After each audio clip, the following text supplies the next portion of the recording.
করি না, দেখি না আসে কিনা। 2 ঘন্টা সময় নিয়ে তো দেখলি, আর কত সময় দেখবি? দেখ, আমি তো ওই লোকটার ব্যাপারে আর কিছু জানি না। আমার যদি তার সাথে দেখা করতে হয় তাহলে এখানেই ওয়েট করতে হবে। তোর যা ইচ্ছে।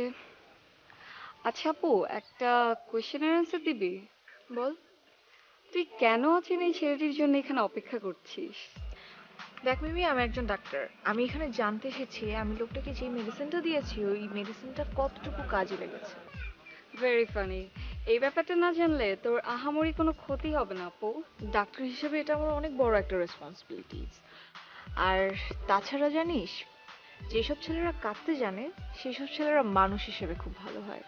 তারা সবসময় নিজেরা কাঁদে কিন্তু অন্য কাউকে কখনো কাঁদতে দেয় না। এটা আমার থিওরি। আর এত ভালো একটা মানুষের খোঁজ নেওয়া কি এটা আমার কর্তব্যের সবার আগে পড়ে না? সিরিয়াসলি তুই একটা জিনিয়াস আপু, সেলুট তোরে। হোস, এখন থাম। খোঁজ দেখ লোকটা কোন সাইড থেকে আসে কিনা।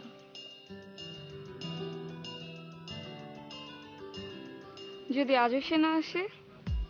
তাহলে কাল আবার সেম প্লেসে আমাদের আসতে হবে।